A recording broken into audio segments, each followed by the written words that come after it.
أعوذ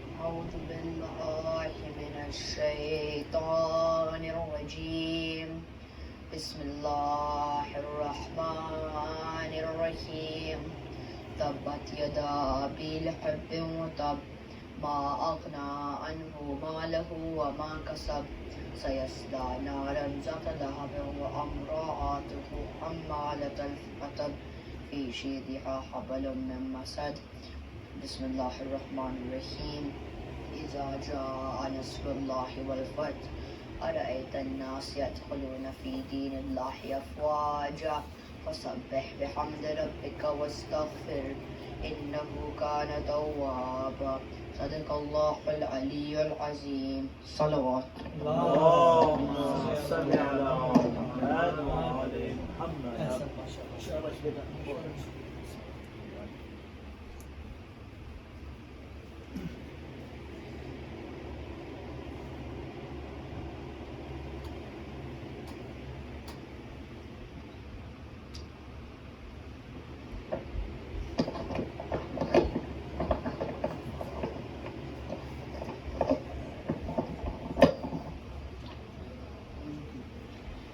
اللهم صل على محمد وآل محمد.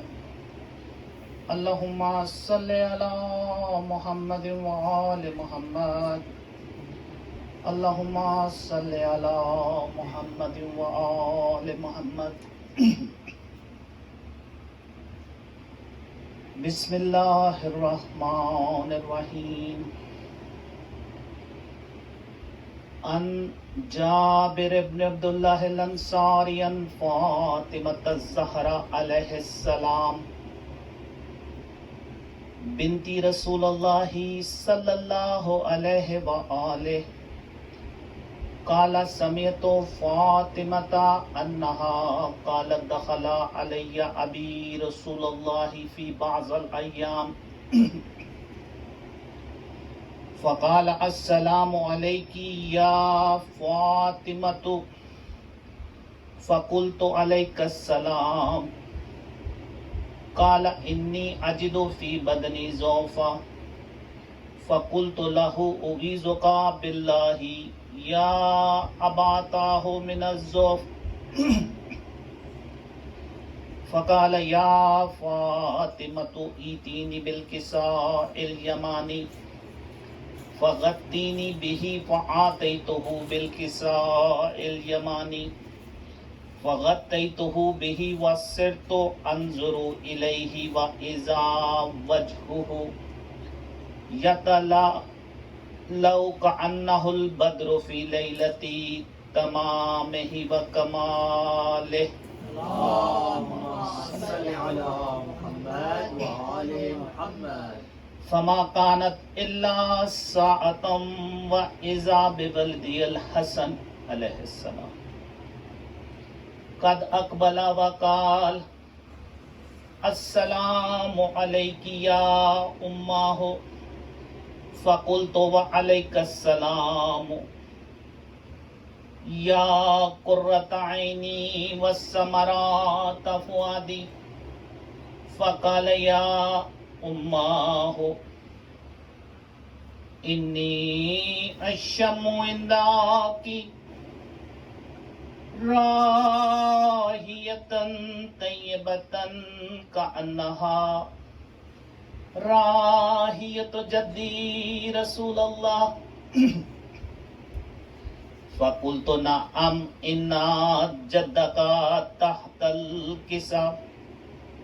فأقبل الحسن عليه السلام نحو الكساء وقال السلام عليك يا جداه يا رسول الله أتأذن لي أن أدخل معك تحت الكساء.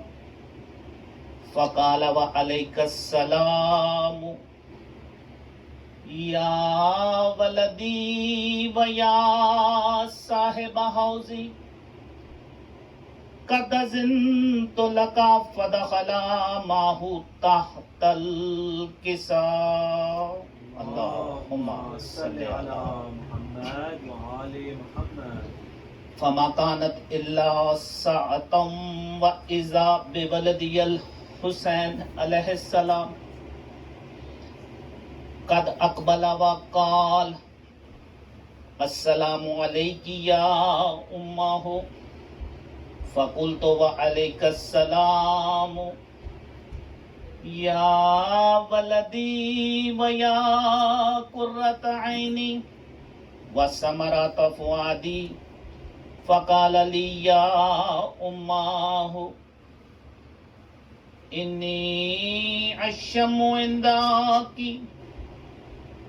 راهية طيبة كأنها راهية جدي رسول الله صلى الله عليه وآله فقلت نعم إن جدك وأخاك تحت الكساء فدنا الحسين نحو الكساء وقال السلام عليك يا جداه السلام عليك يا من اختاره الله أتأذن لي أن أكون معكم تحت الكساء فقال وعليك السلام يا ولدي ويا شافي أمتي قد أذنت لك فدخل معهما تحت الكساء اللهم صل على محمد وآل محمد.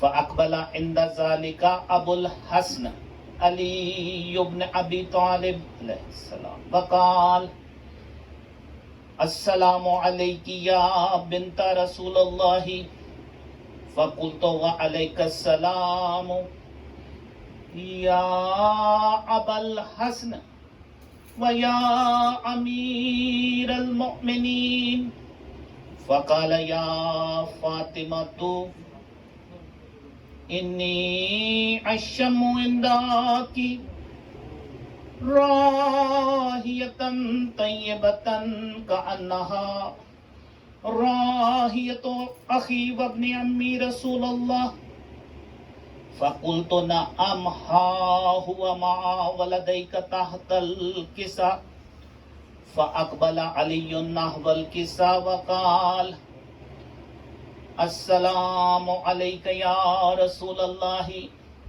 أتأذن لي أن أكون معكم تحت الكساء قال له وعليك السلام يا أخي ويا وسي وخليفتي وصاحب لوائي قد أذنت لك فدخل علي تحت الكساء اللهم صل على محمد وآل محمد. ثم آتيت نحو الكساء وقلت السلام عليك يا أباتاه يا رسول الله أتأذن لي أن أكون معكم تحت الكساء قال وعليك السلام يا بنتي ويا بزعتي قد أذنت لك فدخلت تحت الكساء فلما اكتملنا جميعا تحت الكساء أخذ أبي رسول الله بطرف الكساء وأومع بيده اليمنى إلى السماء وقال اللهم إنا هؤلاء أهل بيتي وخاصتي وهامتي لحمهم لحمي ودمهم دمي يؤلمني ما يؤلمهم ويحزنني ما يحزنهم أنا حرب لمن حاربهم والسلم لمن سالمهم وعدو لمن عاداهم ومحب لمن أحبهم إنهم مني وأنا منهم فاجعل صلواتك وبركاتك ورحمتك وغفرانك ورضوانك علي وعليهم وأذهب عنهم الرجس وطهرهم تطهيرا. اللهم صل على محمد وآل محمد. فقال الله عز وجل يا ملائكتي ويا سكان السماوات إني ما خلقت سماء مبنية ولا أرضا مدهية ولا قمر منيرا ولا شمس مضيئة ولا فلك يدور ولا بحر يجري ولا فلك يسري إلا في محبتي هؤلاء الخمسة الذين هم تحت الكساء. فقال الأمين جبرائيل عليه السلام يا ربي ومن تحت الكساء؟ فقال عز وجل هم أهل بيت النبوة ومعدن الرسالة هم فاطمة وأبوها وبألها وبنوها. اللهم صل على محمد وآل محمد. فقال جبرائيل عليه السلام يا ربي أتعزن لي أن أهبط إلى الأرض ليكون معهم سادسة؟ فقال الله نعم قد أذنت لك. فهبط الأمين جبرائيل عليه السلام وقال السلام عليك يا رسول الله العلي الأعلى يقرئك السلام ويخصك بالتحيات والإكرام ويقول لك وعزتي وجلالي إني ما خلقت سماء مبنية ولا أرضا مدهية ولا قمر منيرا ولا شمس مضيئة ولا فلك يدور ولا بحر يجري ولا فلك يسري إلا لأجلكم ومحبتكم وقد أذن لي أن أدخل معكم فهل تأذن لي يا رسول الله؟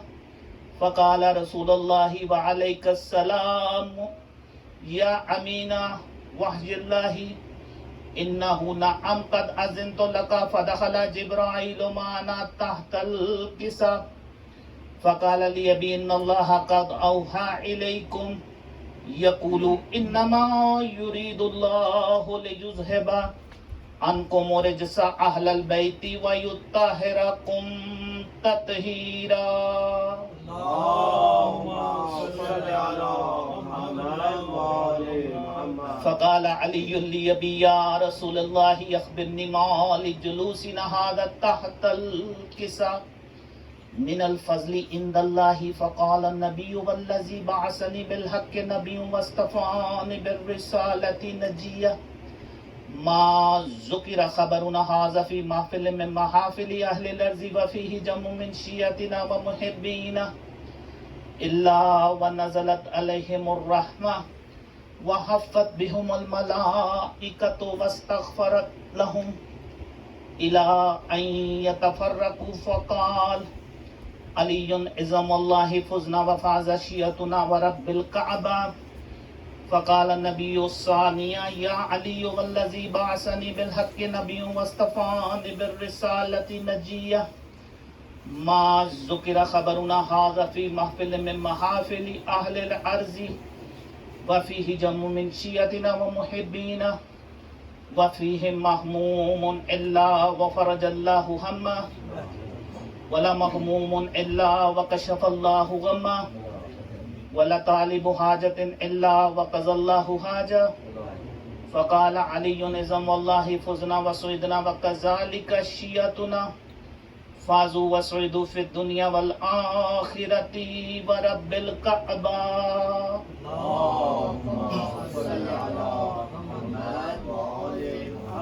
اللهم صل على محمد وآل محمد. اللهم صل على محمد وآل محمد. بسم الله الرحمن الرحيم. اللهم إني أسألك بحق محمد وأنت المحمود وبحق علي وأنت الأعلى وبحق فاطمة وأنت فاطر السماوات والأرض وبحق الحسن وأنت المحسن وبحق الحسين وأنت قديم القصة وبحق الأئمة الطاهرين من ذرية الحسین علیہ السلام. یا مقلب القلوب، تجھے واسطہ ہے کربلا کے ننھے شہید کا کہ بانی محفل جو یکم محرم سے آج تک سبیل جناب علی اصغر علیہ السلام کا اہتمام کر رہے ہیں، اور اس کے علاوہ دنیا میں جہاں جہاں بھی مومنین اور مومنات اس سبیل کا اہتمام کر رہے ہیں، یا پروردگارہ ان سب کے اس نذرانے کو، اس ہدیے کو اپنی بارگاہ میں مقبول و منظور فرما. یا اللہ پاک، جو مومنین اور مومنات امام حسین علیہ السلام کی مجلس اعزا میں دوسرے مومنین اور مومنات کو فیسیلیٹیٹ کر رہے ہیں، لے کے آ رہے ہیں، لے کے جا رہے ہیں، رائڈ دے رہے ہیں، یا اللہ پاک ان کی توفیقات میں اضافہ فرما. یا اللہ پاک ہم کو سوائے غم حسین کے کوئی غم نہ دے. اللہم اجعل محیا محمد وآل محمد وممات ممات محمد وآل محمد. اللہم اجعل محیا محمد وآل محمد.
ایک بار درود بھیج دیجیے. اللہم صل علی محمد وآل محمد.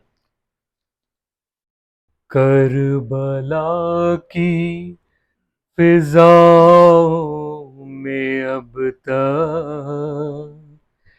ایک دکھیار ماں کی صدا ہے. کربلا کی فضاؤں میں اب تک ایک دکھیار ماں کی صدا ہے. کربلا تیرے اس ہو کے بن میں لال میرا کہیں کھو گیا ہے. کسی کو میں لال کہہ کر پکاروں، کسی کو سینے سے اپنے لگاؤں، کسی کو میں لال کہہ کر پکاروں، کسی کو سینے سے اپنے لگاؤں، لوریاں دے کے کس کو سلاؤں، ہائے اصغر میرا کھو گیا ہے۔ تو اگر روٹھ جائے گا جانی، ہوگی کیسے بسر زندگانی، تو اگر روٹھ جائے گا جانی، ہوگی کیسے بسر زندگانی،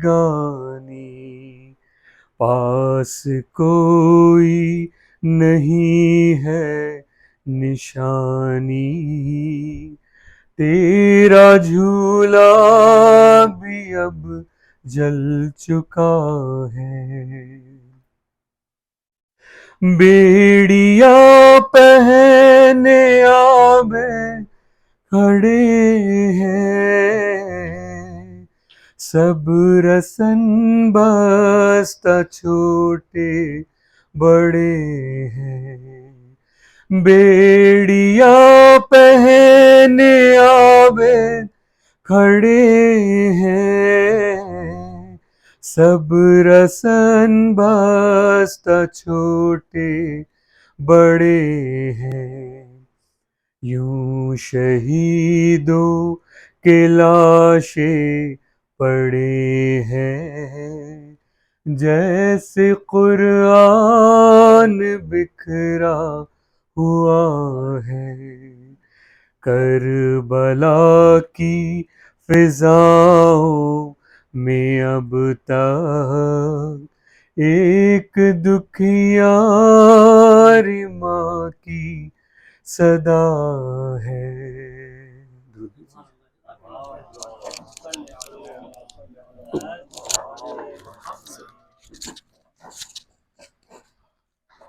برائے خوشنودی شہدائے کربلا بارے دیگر صلوات۔ اللهم صل على محمد وآل محمد۔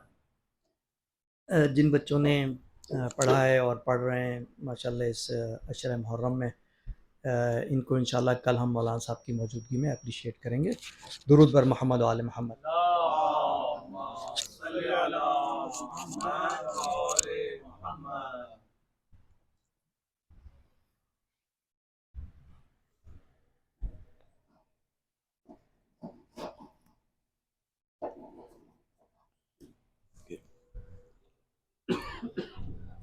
بسم اللہ الرحمن الرحیم۔ مصیبت کی گری اور شام کے برتے ہوئے سائے، مصیبت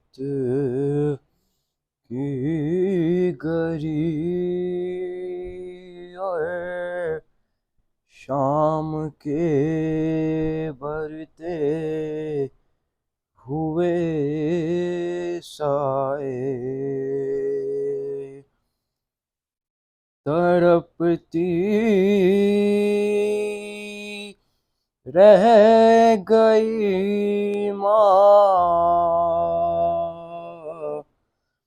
اور ولی اکبر نہیں آئے، مصیبت کی گری اور شام کے برتے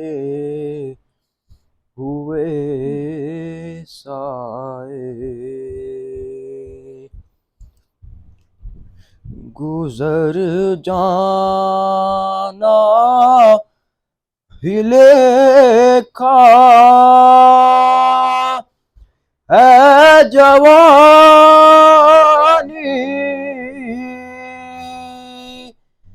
میں، اگر یارب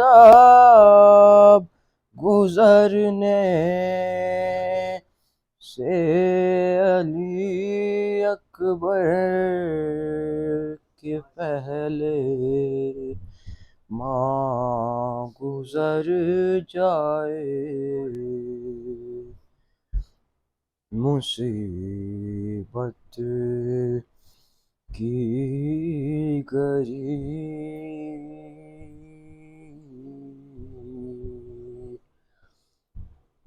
وہی اندازہ کر سکتا ہے درد قلب لیلا کا، نظر کے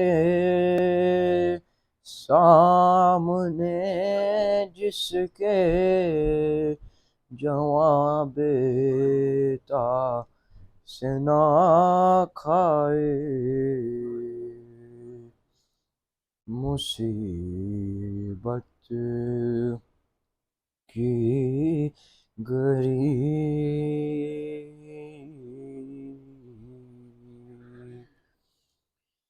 جواں کی لاش پیری میں اٹھانا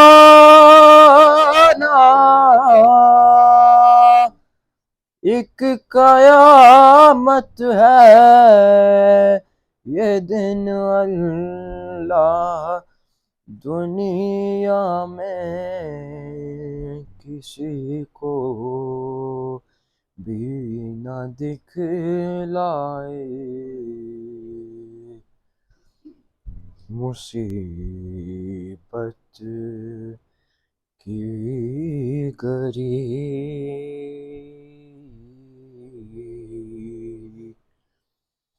سنبھل کر کھینچیے گا قلب اکبر سے نا مولا الجھ کر، نو کے نیزہ میں جگر باہر نہ جائے، مصیبت کی گھڑی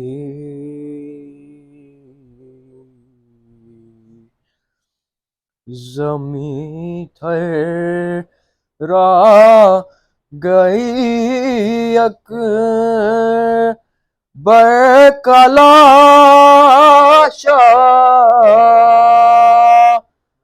رکھ کے رہتی پر حسین بن علی جب شکر کا سجدہ بجا لائے، مصیبت کی گھڑی اور شام کے برتے ہوئے سائے، صلوات اللہم صلی علی محمد وآل محمد۔ برائے خشنودی شہدائے کربلا بار دیگر صلوات، اللہم صلی علی محمد وآل محمد۔ بار دیگر نعرہ صلوات۔ اللہم صلی علی محمد وآل محمد۔ ایک دفعہ اور درود بھیجیے محمد۔ اللہم صلی علی محمد محمد وآل محمد.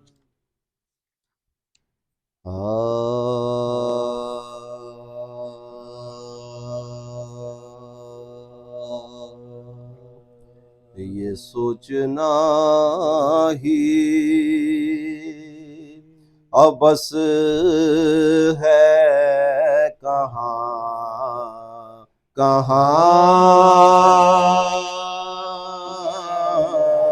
ہے علی، یہ سوچنا ہی ابس ہے کہاں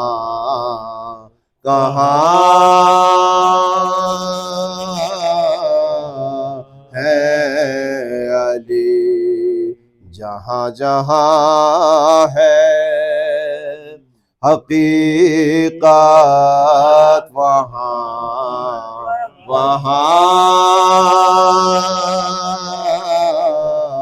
ہے علی، جہاں جہاں ہے حقیقت وہاں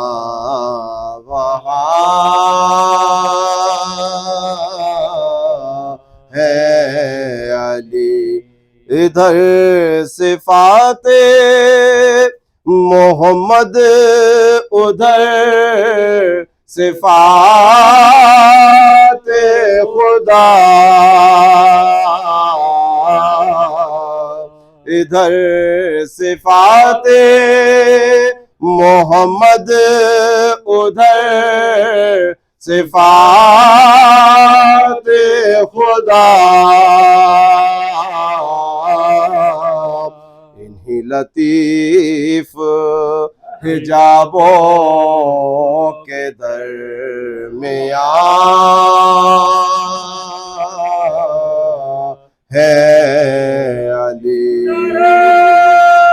یہ سوچنا ہی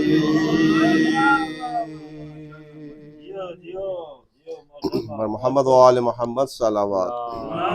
اللهم صل على محمد وآل محمد. سورہ فاتحہ.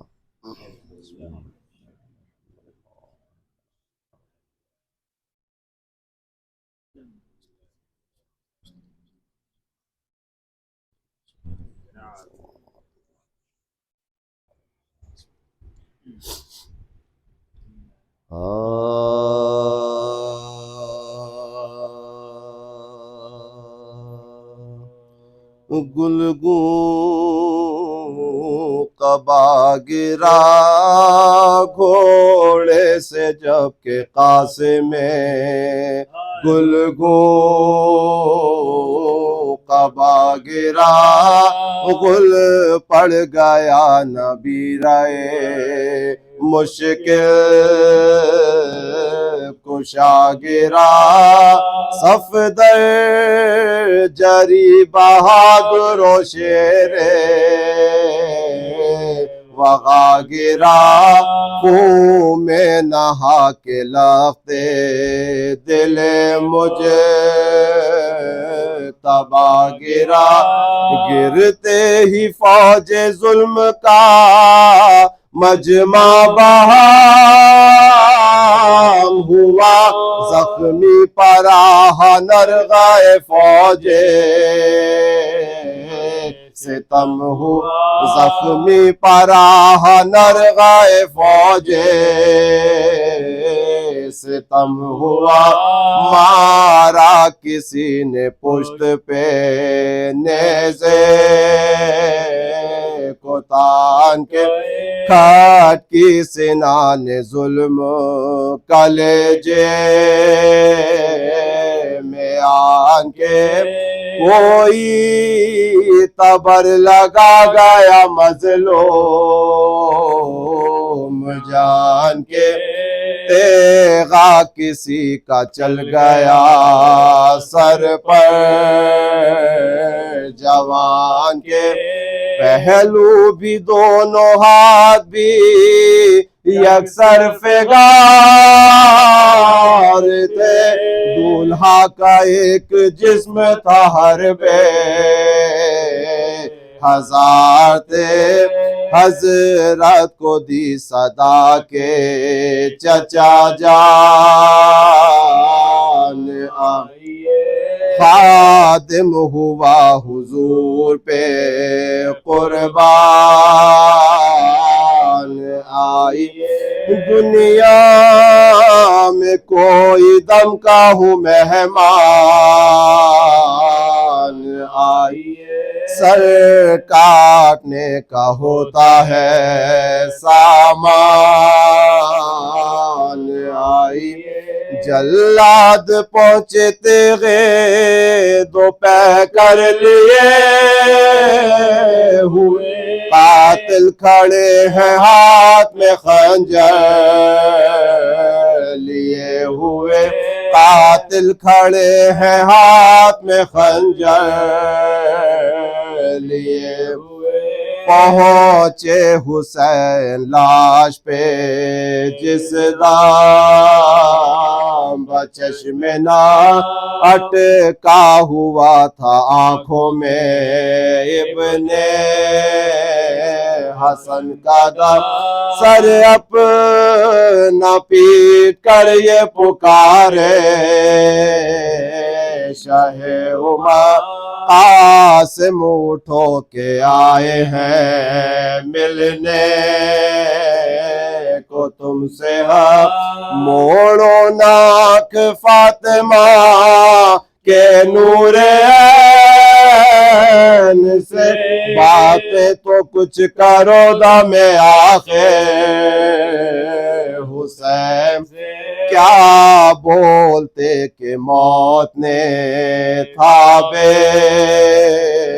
خبر کیا سیدھی نہ آکی نام اپنا ادھر کیا ہچکی کے درد نے تاہو بالا جگر کیا بس مسکرا کے باغے جہاں سے سفر کیا حضرت چلے اٹھا کے تنے پاش پاش کو کاندھا دیا چچا نے بھتیجے کی لاش کو کاندھا دیا چچا نے بھتیجے کی لاش کو گھوڑے سے جب کے قاسم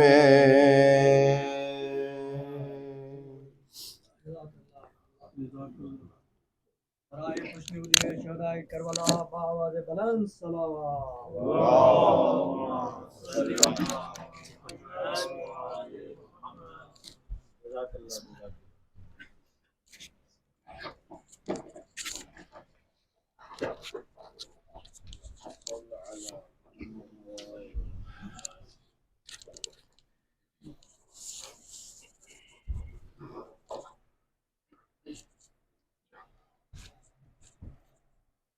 نعرہ تکبیر اللہ اکبر نعرہ رسالت یا رسول اللہ نعرہ حیدری یا علی بسم اللہ الرحمن الرحیم الحمد للہ الذی هو الاول والآخر والظاہر والباطن والصلاة والسلام علی اشرف الانبیاء والمرسلین سیدنا و مولانا و مقتدانا ابی القاسم محمد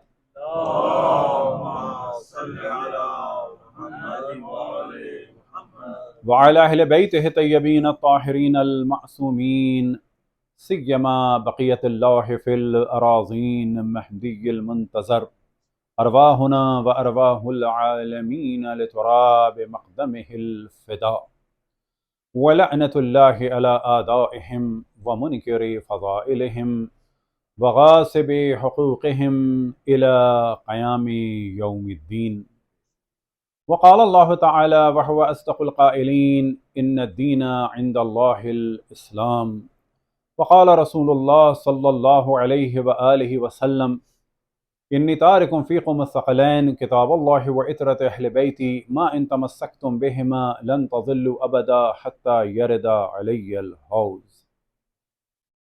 وقال الإمام الحسين عليه السلام إني لم أخرج أشرا ولا بترا ولا مفسدا ولا ظالما إنما خرجت لطلب إصلاح في أمة جدي رسول الله أريد أن آمر بالمعروف وأنهى عن المنكر وأسير بسيرة جدي رسول الله وأبي علي بن أبي طالب صلوات. التماس سورہ فاتحہ کے تمام مومن و مومنات کے لیے، تمام علماء کرام، مراجع اعظام، تمام شہداء ملت کے لیے، ہم سب کے آباء و اجداد اور اعزاء اور رشتہ داروں کے لیے، رحم اللہ من قرأ الفاتحہ.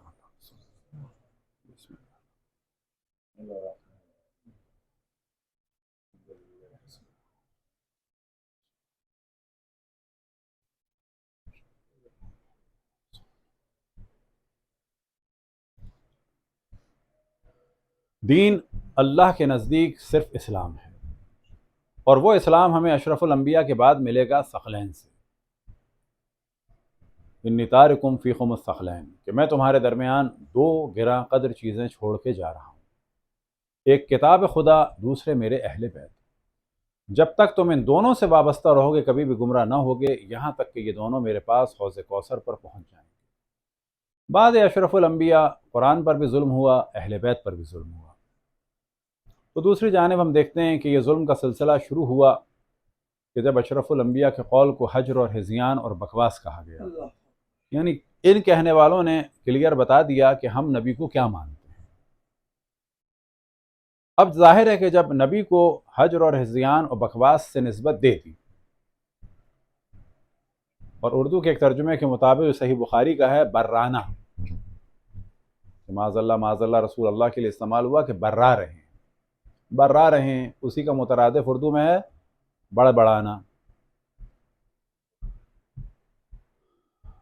پھر اسلام اتنے خطرناک مرحلے تک پہنچ گیا کہ امام حسین علیہ السلام کو یہ عظیم قربانی دینا پڑی. کل تک ہماری گفتگو پہنچی کہ شیعت کیا ہے، کچھ وہ ڈسکس کیا، کہ ہم نے توجہ دلائی کہ شیعت ہے بعد اشرف الانبیاء مولا امیر المومنین سے دین لینا. لیکن یہ جو دین لیا جا رہا ہے یہ اپنی پسند سے نہیں لیا جا رہا، بلکہ اشرف الانبیاء کے حکم کے مطابق ہم ان سے لے رہے ہیں. یعنی مولا امیر المومنین سے اگر ہم دین لے رہے ہیں تو وہ ہمارے بنائے ہوئے معیار نہیں ہے کہ ہمارا دل چاہا تو ان سے لے لیا، کہ بعد میں ہم معیار بدل بھی دیں. اب ایک قرآن کے بارے میں ہم توجہ دلائیں کہ مومنین بعض دفعہ اتنے سینسٹیو نہیں ہیں اور توجہ دلاتے ہیں تو بعض دفعہ لوگ اپنے آپ کو لبرل کہتے ہیں. دیکھیں قرآن ہے ہدایت کے لیے، لیکن کس کے ساتھ؟ اہل بیت کے ساتھ.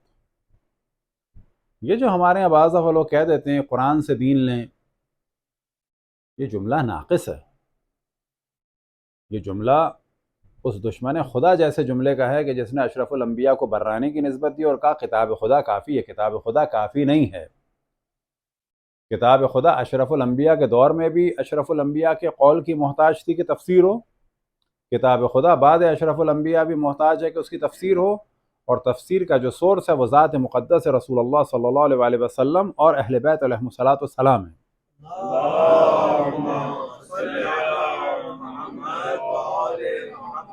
اور بعض دفعہ لوگ کہہ جاتے ہیں کہ اگر یہ بات قرآن سے دکھاؤ تو میں مانوں گا. تو جو یہ جملہ کہہ رہا ہے اور بظاہر وہ یہ تصور کر رہا ہے کہ میں بہت ہی علمی یا اسلامی بات کر رہا ہوں، تو یہ جو تقاضا کر رہا ہے قرآن سے دکھاؤ گے تو میں مانوں گا، تو یہ در حقیقت اسلام میں واقعی کے خلاف جا کر تقاضا کر رہا ہے. ہمیں فوراً اس سے کہنا ہے کہ دین اسلام جو ہے وہ قرآن نہیں ہے، قرآن و اہل بیت. کیونکہ اگر یہ کہہ دیا جائے قرآن سے ثابت کرو تو میں مانوں گا، تو قرآن میں نماز ہے، اوقات 3 ہیں، قرآن میں نماز ہے، رکعت نہیں ہیں، درجنوں چیزیں نہیں ہیں قرآن میں. قرآن میں بعض جگہ جرنل گفتگو ہے، اور اس جرنل گفتگو کو تفسیر کرنے کے لیے اور کلیئر کرنے کے لیے احادیث رسول اللہ صلی اللہ علیہ وآلہ وسلم اللهم صل على محمد وعلى اور کون سی احادیث، کون سا علم جو اہل بیت سے ملے گا۔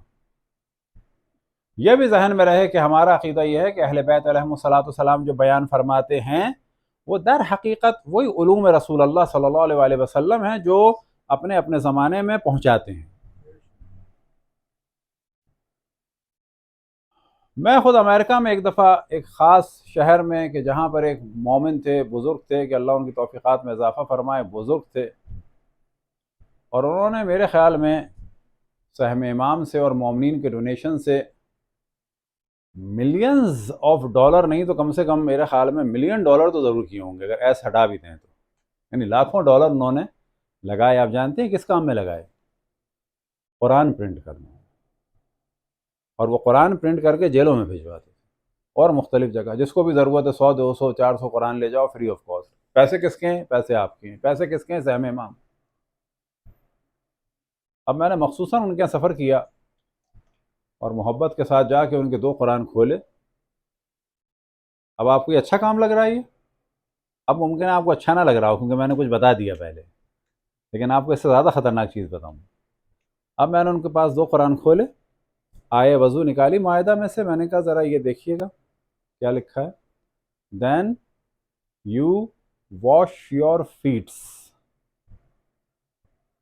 میں نے کہا یہ آپ ہدایت کے لیے چھاپ رہے ہیں سہم امام سے اور پبلک کے مال سے؟ یہ جب آپ جیل میں دے رہے ہیں اور وہ جو وضو کرتے ہوئے دیکھے گا پاؤں کا مسح کرتے ہوئے، وہ تو کہے گا آپ قرآن کے خلاف ہیں۔ اب ان کو جھٹکا لگا، میں نے کہا یہ ثواب نہیں کر رہے، اب تک جو آپ نے کر لیا کر لیا، یہ ثواب نہیں ہے۔ یہ قرآن آیا ہے ہدایت کے لیے، قرآن ترجمے کے لیے بھی نہیں آیا، یاد رکھیں۔ یہ جو بعض دفعہ مومنین کو بھی چسکا لگا ہوا ہے قرآن ترجمے کے ساتھ لیکچر ہو، اس لیکچر دینے والے کی ذمہ داری ہے۔ بعض ہمارے مولویوں کو بیماری ہو گئی ہے یہ، اور یہ آئندہ ایک پرابلم بنے گا کہ قرآن کو صرف ترجمے سے بیان کر رہے ہیں جبکہ قرآن سمجھنا ہے اہل بیت علیہم الصلوۃ والسلام سے۔ سبحان اللہ۔ اور جہاں ہمیں لگے کہ اب یہ بات بظاہر الگ معنی میں جا رہی ہے، حقیقت سے دور ہو رہی ہے، تو فوراً ہمیں اسٹاپ کرنا ہے۔ یعنی معیار یہ نہیں ہے کہ میں ایک سورہ یا ایک صفحہ یا ایک جز اتنے دن میں کر لوں چاہے وہ کلیئر ہو یا نہ ہو، نہ، ایک آیت ہو لیکن تعلیمات اہل بیت کے مطابق ہو۔ اب پاکستان میں ایک صاحب تفسیر قرآن کے لیکچرز دے رہے تھے، اور ہم نے بھی جب کچھ ان کے دیکھے تو ہمیں ذرا سا کھٹکا لگا، ہم نے کہا یہ پرابلم بنے گا۔ پھر پتہ چلا کہ ان کا ایک شاگرد کہ جو ہمارے بھی قریبی فرد تھا، میں نے کہا کہ یہ مجھے یہ لگتا ہے کنفرم نہیں ہے کہ یہ فضائل اہل بیت نہیں بیان کرتے، نہ اہل بیت کی روایتیں بیان کرتے ہیں۔ تو کہنے لگے ہاں یہ اعتراض ہم نے بھی کیا تھا، اور موصوف فرماتے ہیں کہ یہ قرآن میں آپ کے لیے شیعوں کے لیے بیان نہیں کر رہا، میرے سننے والے سنی بھی ہیں۔ یعنی کیا مراد؟ یعنی آپ تفریح کر رہے ہیں، آپ اللہ کا پیغام پہنچانا چاہ رہے ہیں شیعہ سنی تک، یا فقط گپیں؟ یعنی وہ جو اشرف الانبیاء چاہ رہے تھے کہ پیغام اللہ کا پہنچے اس اللہ کے کلام کے، اس اللہ کے جملے کے، اس اللہ کے لفظ کے ساتھ یہ روایت بیان ہو تاکہ یہ پورا واضح ہو، آپ وہ تو نہیں کر رہے۔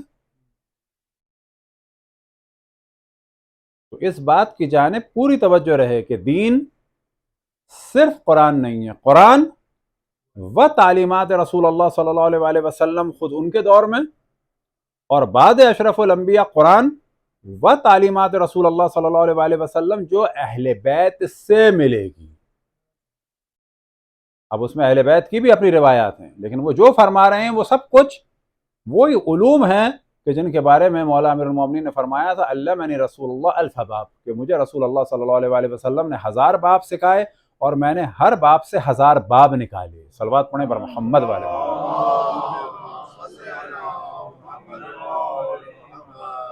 لہذا کبھی آپ کے معاشرے میں یہ درس قرآن کے نام پہ سلسلہ شروع ہو تو بالکل آپ ریزسٹنس دکھائیں، کہیں کہ نہ پاپا نہ کسی بڑے عالم کی تفسیر کے ضمن میں اور احادیث اہل بیت علیہم الصلاۃ کے ساتھ، اور جہاں پر نکات ہیں فضائل اہل بیت علیہم الصلاۃ کے ان کو بیان کرنا ہے۔ یہ ہمیں جو ہے وہ رٹا نہیں چاہیے، کیونکہ قرآن کیا ہے؟ ہدایت ہے نا، قرآن ہدایت ہے، ہدن للمتقین، اور ہدن للمتقین جب ہے جب امام المتقین کے ذریعے سے اس کی تفسیر ہو۔ صلوات پڑھیں بر محمد والے محمد۔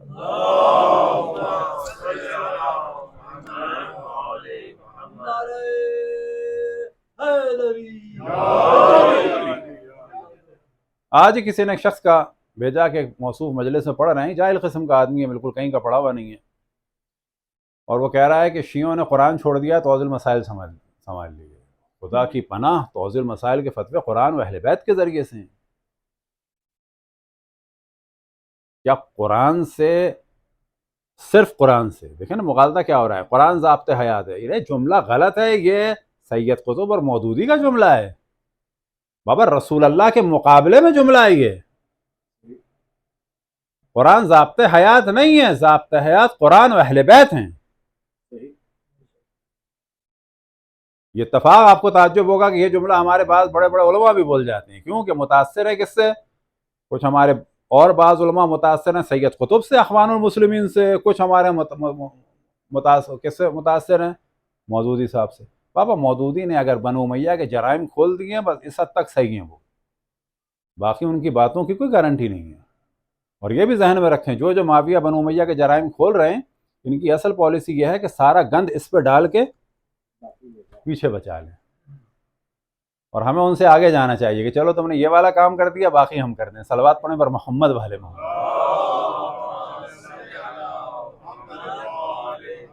اب آپ تصور کریں کہ بعض دفعہ آپ سنیں گے کہ بعض علماء ناراض ہو گئے کہ قرآن ضابطہ حیات ہے، پر کام پبلک کہے گی یہ تو واقعی صحیح قرآن ضابطہ حیات ہے، لیکن اب آپ کو ڈیلیکیسی ہم نے بتا دی کہ قرآن ضابطہ حیات میں سے بو آ رہی ہے حسبنا کتاب اللہ، اور قرآن ضابطہ حیات ہے، اس میں آپ نام نہیں لے رہے اہل بیت کا، یہ پورا اشرف الانبیاء کے مقابلے میں نظریہ ہے۔ قرآن ضابطہ حیات ہے نا، قرآن اور اہل بیت دین ہیں۔ صلوات پڑھیں دوبارہ پر محمد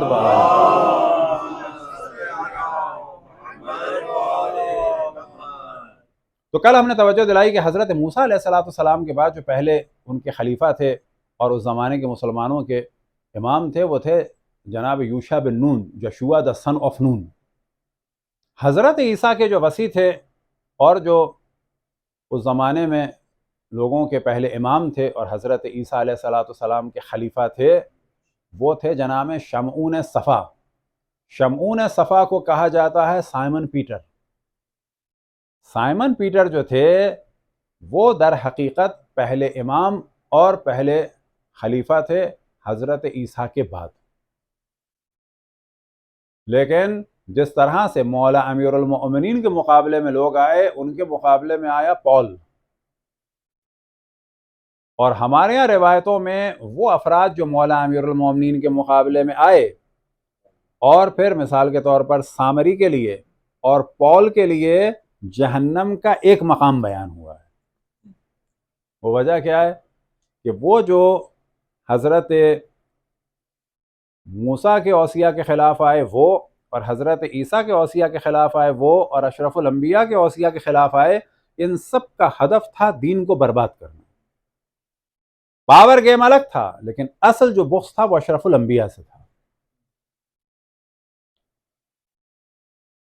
تو یہاں سے پتہ چلا کہ اس وقت ایک جانب وہ افراد ہیں کہ جن کی شخصیت میں کہیں پر کوئی وزن نہیں ہے۔ اب جب بیان کیا جاتا ہے مثال کے طور پہ شجروں کو بھی، تو بعض دفعہ بدہضمی ان لوگوں کو اتنی نہیں ہوتی، وہ کہتے ہیں بالآخر یہ انسان دعویٰ کر رہا ہے، جا کے تحقیق تو کروں۔ ہمارے والوں کو زیادہ ہونے لگی ہے، اور نام مس یوز کرتے ہیں خامنائی کا کہ جو انہوں نے کہا ہے کہ جی بزرگان اہل سنت کی توہین نہ ہو۔ بابا توہین الگ چیز ہے، حقائق الگ چیز ہے۔ حقائق بیان نہیں کریں گے تو معاملہ برابر ہو جائے گا. تو کسی بھی اعتبار سے دیکھا جائے مولا امیر المؤمنین کو تو ان کے مقابلے میں آنے والوں کا کوئی بھی موازنہ نہیں ہے. اب آپ کو تعجب ہوگا، ایک صاحب کی ماں سگی بھتیجی تھی باپ کی، ایک صاحب کی ماں سگی بھتیجی تھی ان کے باپ کی، سگی بھتیجی. ہم دیکھتے ہیں کہ ایسا شجروں میں بھی پرابلم ہے. تو کسی کی جگہ نظر آتا ہے کہ باپ اور ماموں اور نانا اور کتنی رشتہ داریاں سب ساتھ ہو گئی ہیں. تو کسی جگہ نظر آتا ہے کہ جی انسان پیدا ہوا ہے تو 4 5 لوگ دعویٰ کر رہے ہیں.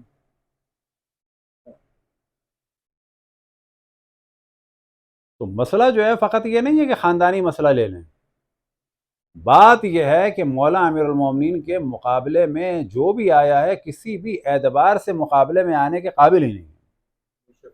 لیکن جو سب سے اہم چیز ہے وہ ہیں مقامات کہ جو اللہ سبحانہ و تعالیٰ نے دیے ہیں، اور وہ علم کہ جو اللہ سبحانہ و تعالیٰ نے دیا ہے معجزانہ طریقے سے، نہ کہ دنیا میں کسب کرنے کے ذریعے سے، یعنی علم لدنی الہی.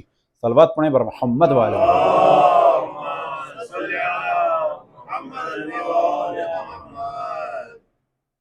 اور یہی وہ علم ہے کہ جس کی وجہ سے اشرف الانبیاء نے فرمایا مولا امیر المومنین کے لیے انا مدینۃ العلم و علی بابہ. کہ اگر یہی ایک روایت ہوتی تو مولا امیر المومنین کی افضلیت کے لیے، امامت کے لیے، خلافت کے لیے کافی ہے یہ. انا مدینۃ الحکمت و علی بابہ، میں علم کا شہر ہوں، علی اس کا دروازہ ہے. میں بیت الحکمت ہوں، علی اس کا دروازہ ہے.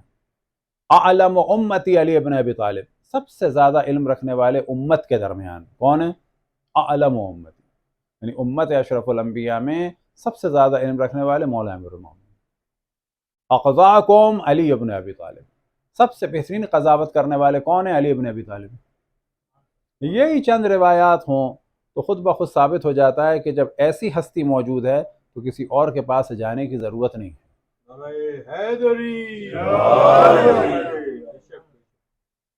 دوسری جانب ہم دیکھتے ہیں کہ بعض دفعہ بعض کو برا بھی لگتا ہے کہ فصاحت و بلاغت کا یہ عالم ایک صاحب کا کہ کاش ہم مینگنی ہوتے. اب بعض لوگ کہتے ہیں انکساری ہے. بابا یہ انکساری نہیں ہے، ایسا کسی معاشرے میں فصاحت و بلاغت اس کے خلاف ہے یہ چیز. اب اس میں ایک جملہ ہے کہ جو ظاہر ہے کہ ممبر سے نہیں کہا جا سکتا، کہ مثلا ایک صاحب نے کہا، تب ایک نے تو کہا کہ کاش ہم مینگنی ہوتے نا، ایک نے کہا کہ کاش میں ایک بکرا ہوتا اور میزبان مجھے خوب کھلاتا اور پلاتا، اور جب مہمان آتا تو مجھے ذبح کر دیتا، اور کچھ کا میرا کباب بنتا، کچھ کا میرا شوربہ بنتا، مہمان کھاتا اور میں وہ بن کے نکل جاتا. یعنی اب تصور کریں کہ ایک کی خواہش ہے مینگنی بننے کی تو کسی کی خواہش ہے انسانی فضلہ بننے کی. اب آیا کہ فصاحت و بلاغت ہے، فصاحت و بلاغت نہیں ہے، یہ وہ انکساری ہے. نہ پتہ چلا نہ عربوں کی فصاحت و بلاغت. دنیا میں کسی بھی کلچر میں آپ لے جائیں، چائنا میں لے جائیں، جاپان میں لے جائیں، انگلش میں لے جائیں، کیونکہ فصاحت و بلاغت کے خلاف ہے. نہ فصاحت، نہ بلاغت، نہ قرآن، نہ حدیث، وہ چیز ہی نہیں ہے. یہاں پر ایک خالی ایک ہی حصہ بتا سکتے ہیں، دوسرا نہیں بتا سکتے. کسی نے کہا کہ خاک در خاک، آپ کے قدموں کی خاک، مجھ خاکسار کو جو ہے مثال کے طور پر یہ کہتے ہیں. اور دیہاتی آدمی نے اس کے برعکس جملہ کہا، وہ اتنا وحشیانہ کہا کہ وہ سمجھ رہا تھا کہ میں زیادہ کچھ انکساری کر گیا.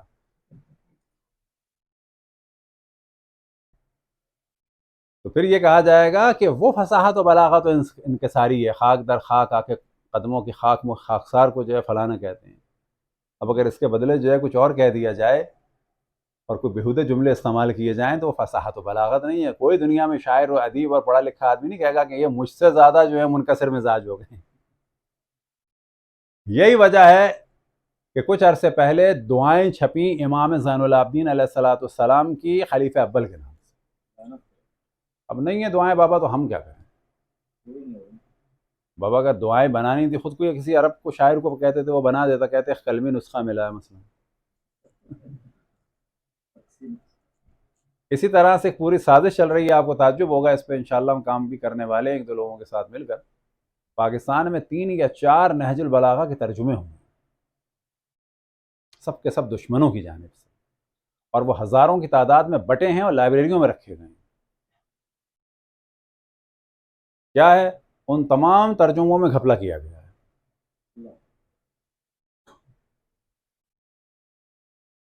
تو یہ گھپلے والا موضوع الگ، لیکن وہ امام زین العابدین علیہ السلام کی دعا کو چرانے والا موضوع بالکل الگ.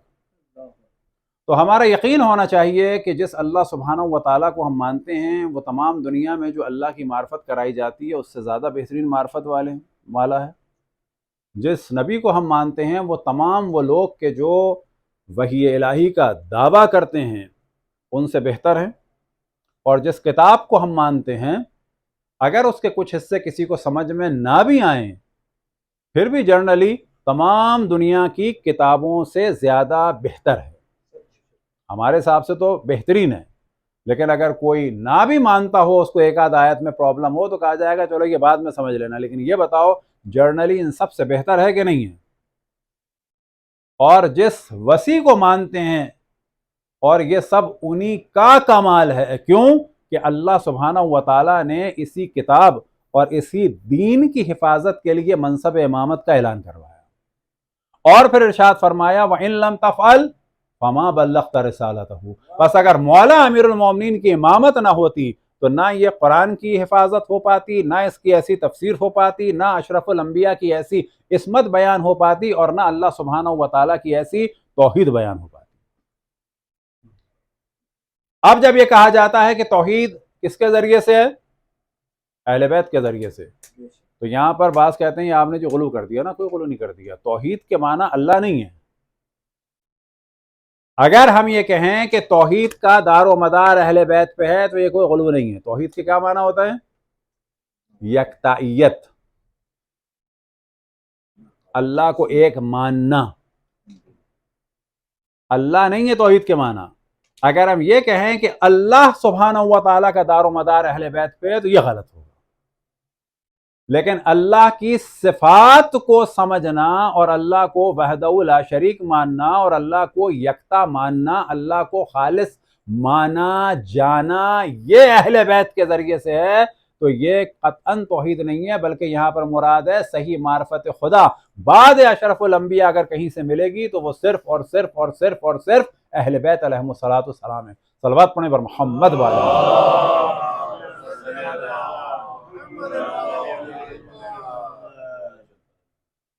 آج کا دن گو کہ عموماً رسم کے اعتبار سے جناب عباس علیہ السلام کے مصائب ہوتے ہیں، لیکن کل یہاں حضرت علی اصغر کی درخواست تھی اور آج حضرت قاسم کے بیان ہوں گے. اور یہ ہم بتاتے چلیں کہ پوری دنیا میں، عرب دنیا میں، ایران میں، عراق میں، ہر جگہ الگ الگ ایام ہیں، اور کوئی بھی اگر آگے پیچھے ہو جائے تو اس سے پرابلم نہیں ہوتا، کیونکہ شہادت ابھی کسی کی بھی نہیں ہوئی. اور عزاداری کے بارے میں ہم توجہ دلائیں کہ بہت زیادہ اہتمام کرنا چاہیے، بہت زیادہ اہتمام کرنا چاہیے. جتنا کیا جا سکتا ہو اتنا بہتر ہے، لیکن اگر کوئی آدمی بظاہر نہیں لگ رہا ہماری طرح عزاداری کرتے ہوئے تو اس کے اوپر ٹھیکیدار بھی نہ بنے، اس کو ٹوکے بھی نہیں. کیا مراد؟ آپ پورے کالے کپڑے پہنے، ایک آدمی پورے کالے کپڑے نہیں پہنا، اس کو نہ ٹوکیں. آپ کا دل چاہ رہا ہے کہ آپ پورے عاشور تک بال نہ بنائیں، آپ نہ بنائیں، لیکن اگر کوئی بنایا ہوا ہے تو اس کو نہ ٹوکیں. کیونکہ اصل چیز یہ ہے کہ جتنی زیادہ ہو حسن و ملال کی کیفیت اتنا بہتر ہے. لیکن کس کے لیے بہتر ہے؟ خود آپ کے لیے بہتر ہے. اپنی اپنی فکر کرنی چاہیے. ہاں اپنے بچوں کو بتا دیں الگ بات ہے. تو بعض دفعہ بعض لوگ عزاداری کے معاملے میں دوسرے کو تنگ کرتے ہیں، وہ بالکل غلط ہے،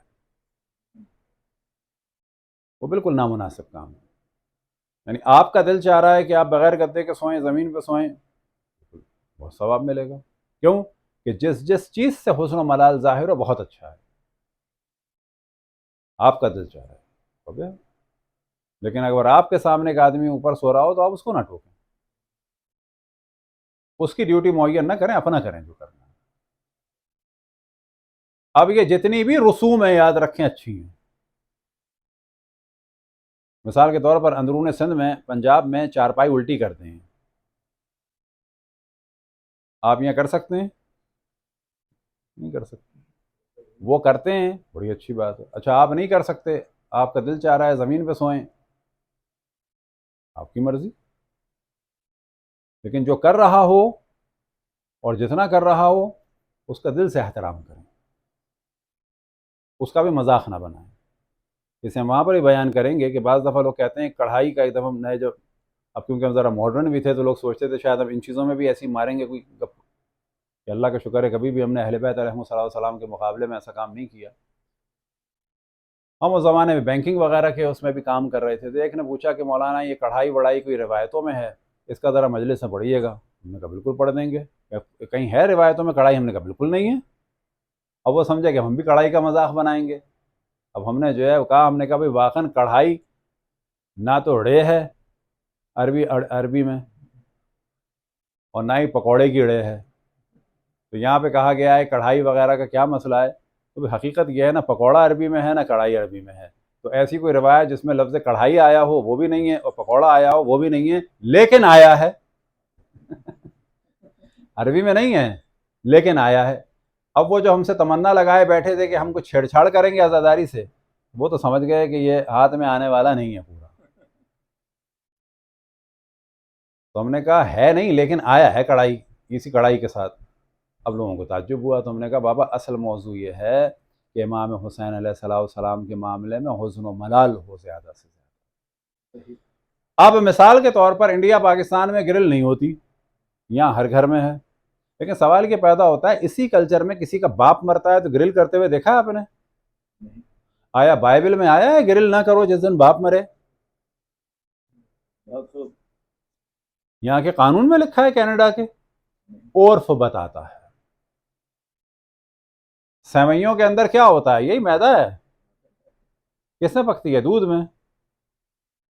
تو آپ دودھ اور ڈبل روٹی کھا لیں محرم میں تو کوئی بات نہیں ہے، تو اسی دودھ کو اگر پتلا کر کے کر لیں، اچھا کارن فلیکس کھا لیں تو کوئی بات نہیں ہے، اچھا وہی جو میدا پتلا ہو جائے اور کارن فلیکس کی طرح سیوئیاں بن جائیں تو وہ حرج کیوں ہے؟ تو کہا جائے گا بابا وہ ایک کلچر میں عید کی علامت ہے، اور کسی بھی اعتبار سے عزاداری امام حسین علیہ السلام میں خوشی کا جلوہ جو ہے قطعاً صحیح نہیں ہے۔ ہمیں اپنے کلچر کو فالو کرنا ہے۔ بس کڑھائی نہیں ہے، لیکن کیونکہ انڈیا میں کڑھائی خوشی کی علامت ہے، ایک تفریح کی علامت ہے، ایک ایسی علامت ہے جیسے پرتعیش کھانا، تو ہمارے لوگ ترک کرتے تھے، بہترین کام کرتے تھے۔ خود ہمارے گھر میں ایک دفعہ ہمارے ایک انڈیا کے دوست آئے اور ہم نے توجہ نہیں کی تھی کہ ایام اعضا چل رہے تھے، یہ 10 دن نہیں تھے، اس کے بعد کے تھے، اور ہمارے مچھلی پکی ہوئی تھی، اور ہمارے انڈین دوست آئے۔ اب ان میں سے ایک جو ہے وہ اپنے ایسے، ہم نے کہا نکالیں، تو اپنے روٹی کھا رہے ہیں۔ ہمارے دوست بولے یہ نہیں کھائیں گے۔ میں نے کیوں؟ مچھلی نہیں کھاتے؟ الرجک ہے، مسئلہ ہے؟ کہنے لگے نہیں وہ محرم کی وجہ سے۔ اب ہمارے دوسرے دوست کہنے لگے نہیں کھائیے کھائیے میاں کھائیے، کوئی بات نہیں۔ میں نے کہا نہ کوئی اصرار نہ کریں، اگر یہ نہیں کھا رہے ہیں تو ہم ان کے لیے دوسرا بنائیں گے فوراً، چاہے آملیٹ ہو کچھ ہو، اور ہمیں بڑی خوشی ہے کہ اگر یہ نہیں کھا رہے ہیں، اور ہم قطعاً اصرار نہیں کریں گے، کیونکہ امام حسین علیہ السلام کے لیے جو جتنا حزن و ملال کرے گا ہم اس کا احترام زیادہ سے زیادہ کریں گے، بے شک ہم نہ کریں، بے شک ہم نہ کریں، لیکن ہم اس کا احترام ضرور کریں گے کہ یہ ایک اپنی لذت کو مار رہا ہے، امام حسین علیہ السلام کے لیے ایک مزے کا سالن چھوڑ رہا ہے۔ یہی اگر آپ دیکھیں مفاتی میں بھی ہے، اور روایات ہی کے ذریعے سے ہمارے علماء نے لکھا ہے کہ جب کربلا میں ہوں کب؟ محرم میں نہیں، جب بھی کربلا میں ہوں تو حلویات اور مشفیات، حلویات یعنی مٹھائیوں سے، اور مشفیات یعنی بھنے ہوئے کھانوں سے بچیں۔ حزن و ملال کسی کیفیت ہو، بس جس معاشرے میں جو ہو رہا ہے عزاداری امام حسین علیہ السلام کے لیے اس کو پورا سپورٹ کرنا ہے۔ ہاں اگر کوئی کہے کہ جی ہم دوا نہیں کھائیں گے محرم میں، پھر کہا جائے گا سر کے درد کی گولی کی بات ہے، الگ، جان جانے کا خطرہ ہے، یہ والی چیز ٹکرا رہی ہے شریعت سے۔ یا کوئی کہے کہ میرے گردے خراب ہیں، پانی نہیں پیوں گا، تو کہا جائے گا نا، تم پہ روزہ رکھنا بھی جائز نہیں ہے اور فاقہ بھی جائز نہیں ہے، کیونکہ اللہ کے حکم سے ٹکرا رہا ہے۔ لیکن اگر صرف ترک لذات ہوں، اصل چیز ہے ترک لذات، ترک زینت، ترک لذات، جو جتنا کر رہا ہے اتنا اچھا ہے۔ صلوات پڑھیں بر محمد وآل محمد۔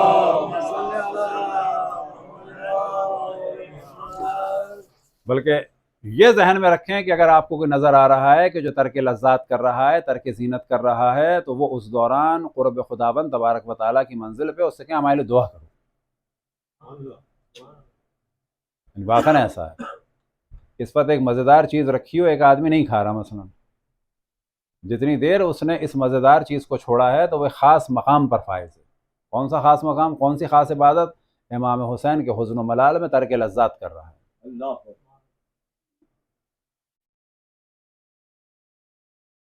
آج کا دن جیسے کہ ہم نے توجہ دلائی، حضرت عباس علیہ السلام کے مصائب بیان ہوتے ہیں،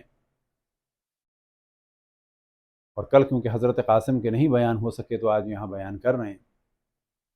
حضرت قاسم کی اہم ترین فضیلت ہی یہی تھی کہ وہ امام پر فدا ہونے کے لیے بے چین تھے، اور شہادت سے پہلے انہیں اس شہادت کی لذت کا علم تھا۔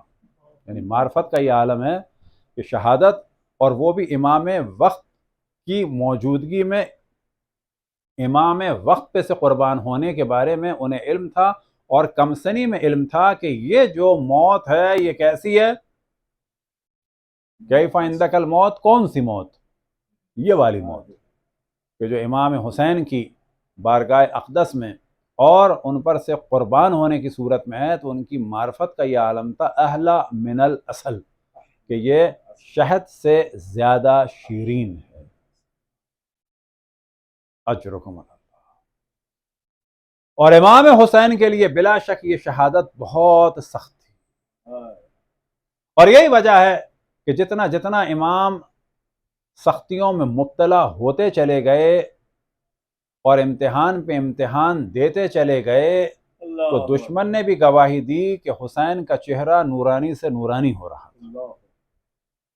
وجہ کیا ہے کہ ایک شہادت، دو شہادت، تین شہادت، چار شہادت، پانچ شہادت، اور جتنا جتنا امام پر مشکل کا وقت بڑھتا چلا جا رہا تھا، امام کا امتحان سخت سے سخت ہوتا چلا جا رہا تھا۔ تو توجہ دلائیں کہ امام کے لیے جو سب سے زیادہ سخت شہادتیں تھیں وہ یہی تھی جناب حضرت قاسم کی، اور جناب حضرت علی اکبر کی، جناب حضرت علی اصغر کی، جناب اون کی، جناب محمد کی، جناب عبداللہ ابن حسن کی، اور جناب ابو سعید ابن محمد ابن ابو سعید ابن عقیل کی، اور اسی طرح سے عصر عاشور جناب مسلم ابن عقیل کی کمسن صاحبزادی جناب عاتقہ بنت مسلم ابن عقیل کی۔ تو شاید سب سے زیادہ جو سخت شہادتیں تھیں وہ تھیں ان بچوں کی اور کمسنوں کی، کہ امام دیکھ رہے تھے کہ کس طرح سے یہ سب کے سب قربان ہو رہے ہیں زمانے کے امام پہ سے شریعت رسول اللہ کو بچانے کے لیے۔ ہاں مومنوں، ایک وقت آیا کہ امام حسین نے جناب حضرت قاسم کو تیار کیا۔ حمید ابن مسلم کہتے ہیں کہ میں نہیں بھولوں گا کہ جب حسین کے خیمے سے آدھا چاند نکل رہا تھا، وجہ یہ تھی کہ آدھا چہرہ امام حسین نے جناب قاسم کا چھپا دیا تھا۔ پھر ہر جانب سے جناب قاسم پہ حملہ ہوا، اور ایک وقت آیا کہ شخص نے کہا کہ میں اس کی ماں کو اس کے غم میں رلاؤں گا، تو جناب حمید کہتے ہیں کہ میں نے کہا کہ ہر جانب سے اس جوان کو گھیرا ہوا ہے، تو میں جانے کی کیا ضرورت ہے، اور میں نہیں بھولوں گا کہ ان کے جوتے کا تسمہ کھلا ہوا تھا اور وہ دائیں پاؤں کا تھا، اور جب جناب قاسم اس تسمے کو بند کرنے کے لیے جھکے تو اسی دوران جو کچھ ذرا ہٹی تو ایک نیزہ لگا، اور ایسا نیزہ لگا کہ اس کے بعد جناب قاسم اپنے اسب باوفا پہ سنبھل نہ پائے، زمین کربلا پہ گرے اور ندا دی امام حسین کو، السلام علیک یا ابا عبداللہ، السلام علیک یا امی، کہ سلام ہو آپ پہ اے فرزند رسول اللہ یا ابا عبداللہ الحسین، سلام ہو آپ پہ میرے چچا اے حسین۔ لیکن امام حسین کے لیے بیان ہوا کہ اپنی جگہ سے اتنی تیزی سے حملہ کیا کہ روایات میں نقل ہوا کہ جس طرح سے عقاب حملہ کرتا ہے، اور ایسا حملہ کیا کہ ادھر کی فوجیں ادھر اور ادھر کی فوجیں ادھر، اور اسی دوران جناب قاسم کا جسم مطہر پامال ہو گیا لیکن ابھی دم نہیں نکلا تھا۔ امام حسین جناب قاسم کے پاس پہنچے اور پہنچنے کے بعد ایک عجب مظلومانہ جملہ کہا کہ اے میرے بھتیجے، کتنا سخت ہے تیرے چچا کے لیے کہ تو بلائے تو وہ آ نہ سکے اور آ جائے تو تیری مدد نہ کر سکے۔ اسی دوران جناب قاسم کی روح ان کے جسم مبارک سے نکل گئی۔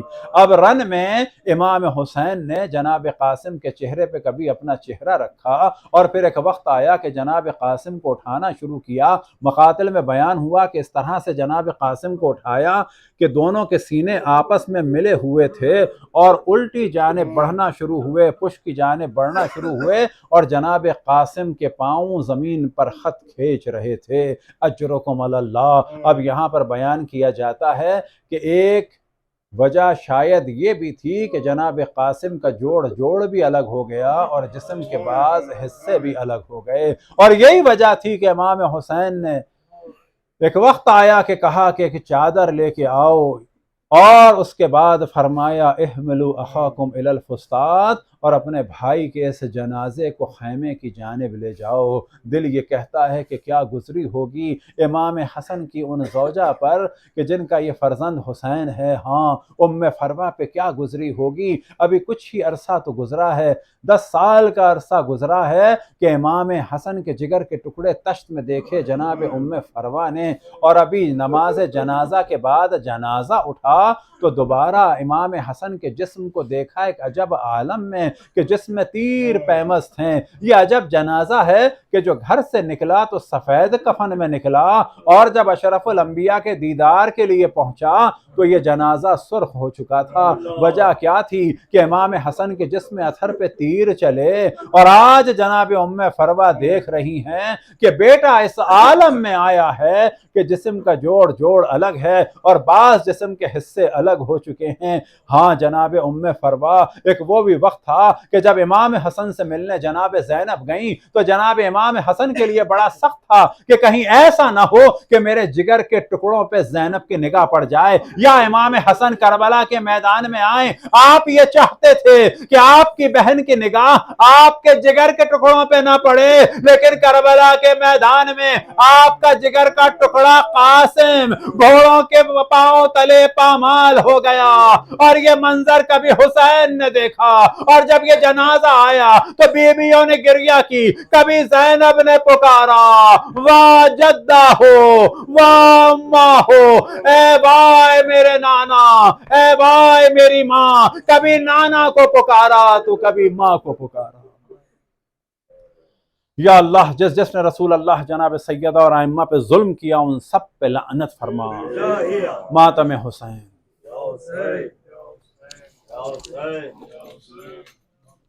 یا حسین، یا حسین، جزاک اللہ خیر قبلہ۔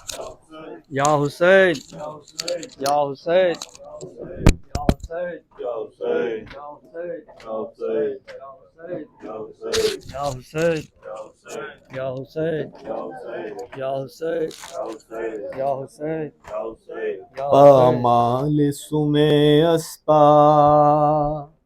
اے چاک بدن قاسم،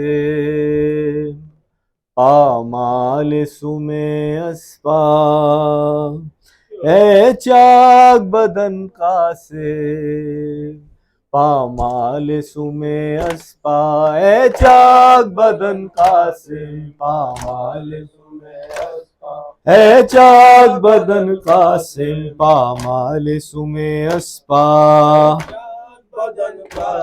مرنے کے لیے تو نے جب اذن نہیں پایا، مرنے کے لیے تو نے جب اذن نہیں خدمت میں شہیدی کی خط باپ کا پہنچایا، خدمت میں شہیدی کی خط باپ کا پہنچایا، پھر اشک مسلسل تھے اور شاہ کا چہرہ تھا، پھر اشک مسلسل تھے شاہ کا چہرہ تھا، یاد آ گئے پوچھ پیما اے چاک بدن قاسم، پامال سم اسپا اے چاک بدن قاسم،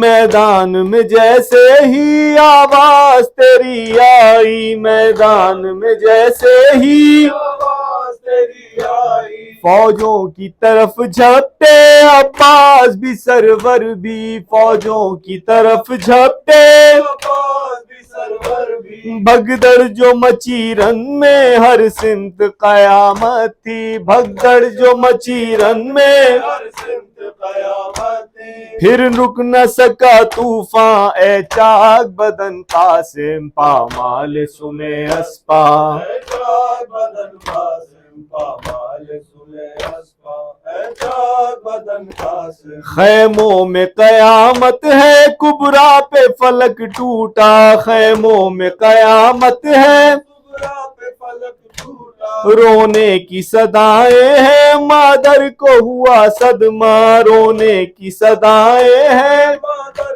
کو ہوا صدمہ، نوشاہ کو چادر میں لاتے ہیں شہ والا، نوشاہ کو چادر میں لاتے ہیں شہ والا، کیوں ہو گیا گھر ویراں اے چاک بدن قاسم، پامال سم اسپا اے چاک بدن قاسم، پامال سم اسپا اے چاک بدن قاسم، کچھ دیر میں دلہن کے ہاتھوں میں رسن ہوگی، کچھ دیر میں دلہن کے ہاتھوں میں رسن ہوگی، ٹوٹے ہوئے خوابوں کی آنکھوں میں چبھن ہوگی، ٹوٹے ہوئے خوابوں کی آنکھوں میں چبھن ہوگی، طے ہوگا سفر تنہا کیا دل پہ تھکن ہوگی، طے ہوگا سفر تنہا کیا دل پہ تھکن ہوگی، مٹی میں ملے ارماں اے چاک بدن قاسم، پامال سم اسپا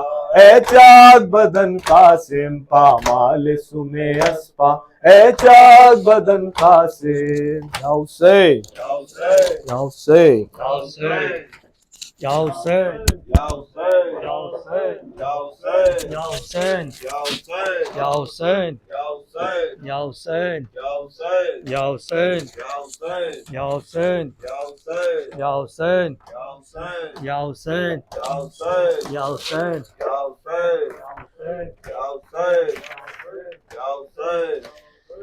ہے قاسم ہے قاسم ہے قاسم ہے قاسم ہے قاسم ہے قاسم، پامال لاشا دیکھ کے کہتی ہیں بیبیاں، پامال لاشا دیکھ کے کہتی ہیں بیبیاں، پامال لاشا دیکھ کے کہتی ہیں بیبیاں، زہرا کی طرح ٹوٹی ہے قاسم کی پسلیاں، پامال لاشا دیکھ کے کہتی ہیں بیبیاں، پامال لاشا دیکھ کے کہتی ہیں بیبیاں، ٹکڑے پکار دشت میں لبیک یا حسین، ٹکڑے پکار دشت میں لبیک یا حسین، آ کر کہا جو مولا نے قاسم ہو تم کہاں، پامال لاشا دیکھ کے کہتی ہیں بیبیاں، پامال لاشا دیکھ کے کہتی ہیں بیبیاں، پامال جیت جی جو ہوا ہے اسے سلام، پامال جیت جی جو ہوا ہے اسے سلام، رو کر لہو یہ کہتے ہیں خود صاحب زمان، پامال لاشا دیکھ کے کہتی ہیں بیبیاں، پامال لاشا دیکھ کے کہتی ہیں بیبیاں، آ جاؤ میرے بھائی تلک بولے یہ حسن، آ جاؤ میرے بھائی تلک بولے یہ حسن، قاسم نالو حسین کی غربت کا امتحان، پامال لاشا دیکھ کے کہتی ہیں بیبیاں، پامال لاشا دیکھ کے کہتی ہیں بیبیاں، ٹکڑے اٹھانے لاش کے سرور کے ساتھ ساتھ، ٹکڑے اٹھانے لاش کے سرور کے ساتھ ساتھ، زہرا گئی ہے دشت میں جانے کہاں کہاں، پامال لاشا دیکھ کے کہتی ہے بیبیاں، پامال لاشا دیکھ کے کہتی ہے بیبیاں، مادر کرے گی کس طرح دیدار آخری، مادر کرے گی کس طرح دیدار آخری، ہائے سوموں کے چاند سے چہرے پہ ہے نشان، پامال لاشا دیکھ کے کہتی ہیں بیبیاں، پامال لاشا دیکھ کے کہتی ہیں بیبیاں، یا حسین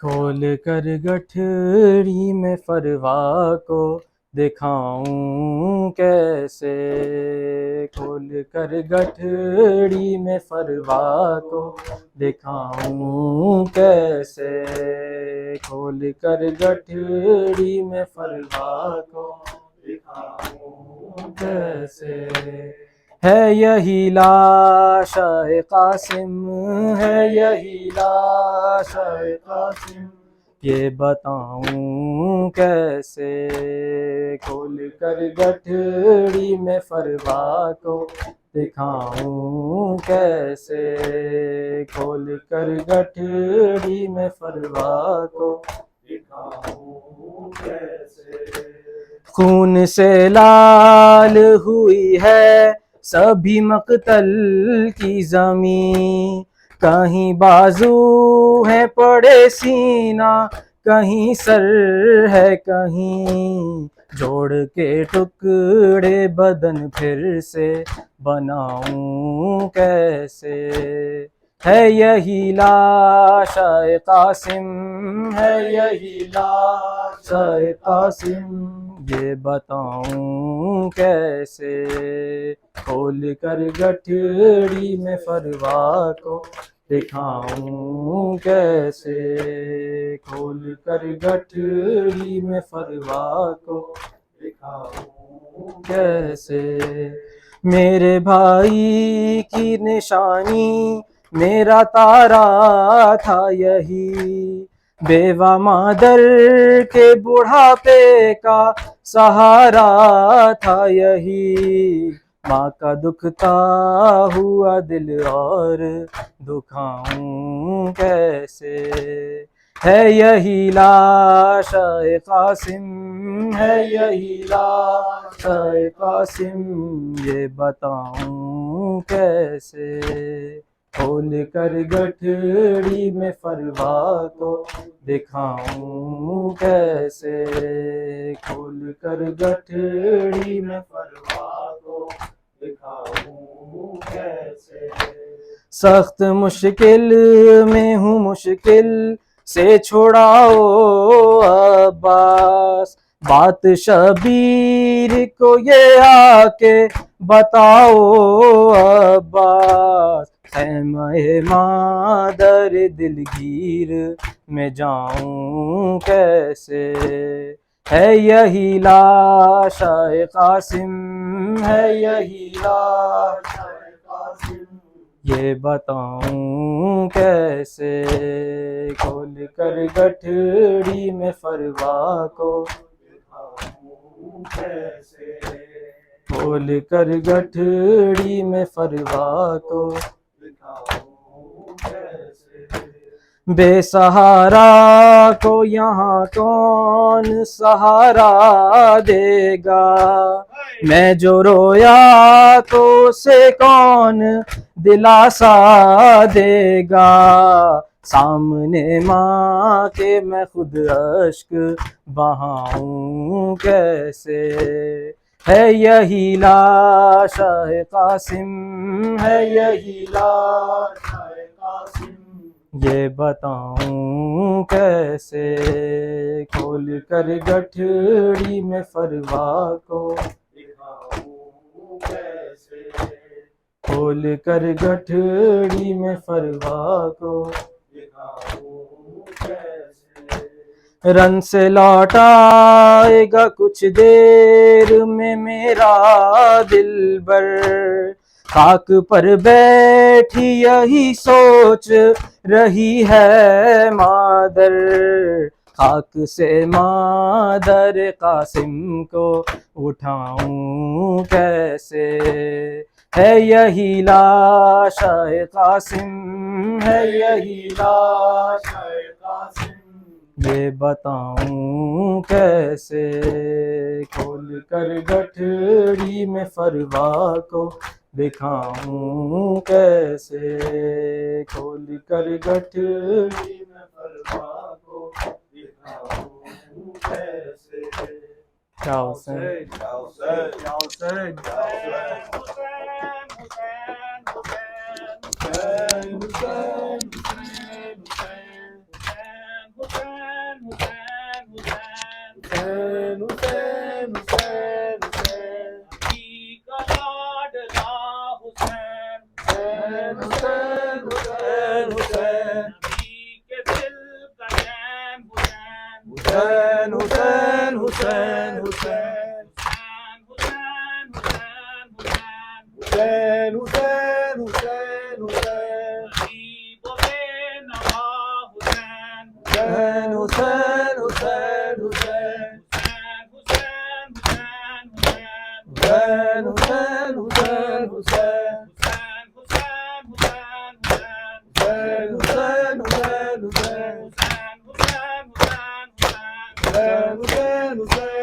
اللہم صلی اللہ محمد وآل محمد۔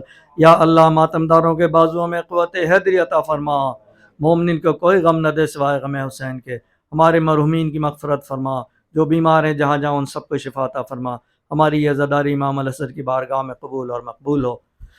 متوجہ زیارت۔